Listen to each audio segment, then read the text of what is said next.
Hey guys, Speed Turkey here, and today I got some sad news. A product that's been heavily talked about in the motorbike world for the past few years, the Skully Helmet. It looks like their company has been shut down. It's pretty sad news there for you guys who don't know.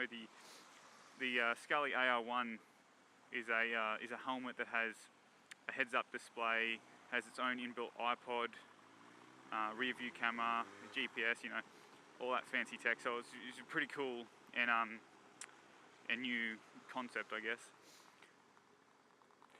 So pretty much what happened to the company is that the former CEO, I'll put his name up here, apparently he stuffed up a really big deal with a Chinese company by the name of Lee Sports, and the investors weren't very happy about that, so they pretty much outed him.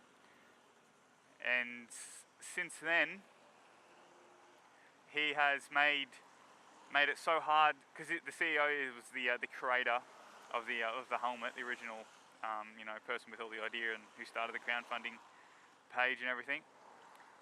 And yeah, so he's pretty much made it so hard for the investors to do anything that they've said it's not worth carrying on the company. It's not worth investing any more money in to bring out this product. So they pretty much just decided to shut it down. If you go into their website, you can see that all of the helmets are still listed, but they all are currently sold out, so you can't buy them. And this is quite a big deal because so 50 people, around 50 people are losing their jobs. I think they're just like production workers and other, I guess, Skully company people. So they're losing their job. And in even more news, there's about 3,000 people who have pre-ordered a helmet who are more than likely never to get one. And because the company's shut down, they're probably not going to get a refund either. So I really don't know what's going to happen there. I don't really know what legal action could be taken for them if they did want to get a refund, because the company's shut down. I don't know who they can sue. I guess they could sue the investors, but I don't really think they're liable. I'm not really a lawyer, so I don't really know, but it's really disappointing because this helmet is it was quite expensive. I think it was about $1,500 US, so it's like about $1,900 Australian. So it's quite expensive, but it had a lot of really cool stuff in it, which if you had bought a normal helmet, so I bought a normal helmet for about $400 or $500, and then added all the stuff that this had into it, it would be a lot more than $1,500. Like a good center is like $300 or $400, and from the reviews that came out on the helmet, apparently their Bluetooth system was actually quite good, and the battery life was quite good. So it was the tech in the helmet was pretty good.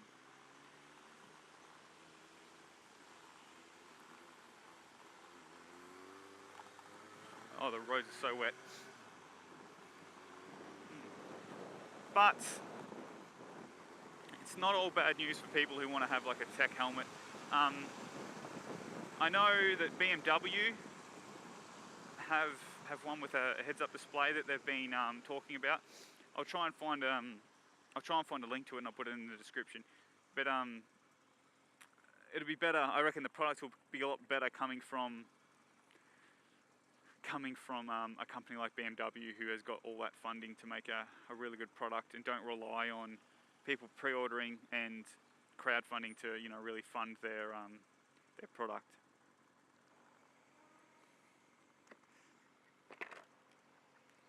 So yeah, the concept of the helmet was cool. I don't really know if there's that big a market for it at the moment, because $1,500 is a lot for a helmet though. And from what I've read online, apparently the helmet itself, the quality of it was not too great. So it wasn't up to your top level helmets. They were just pretty basic. didn't feel that really nice. But you know, I feel really bad for the people who have pre-ordered it and put money towards the crowdfunding thing, expecting some type of return on their investment, I guess. But people do have to understand, though, and a few other people have said this, that crowdfunding doesn't guarantee you anything.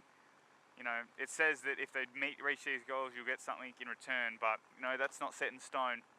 Like this, for example, just because they raised the amount of money they needed, but the company went under, so yeah, you're not gonna get anything back. I feel like the investors did make the right decision on shutting the company down. At this current point in time, I just don't think that there is a big enough market to make such an expensive helmet really profitable.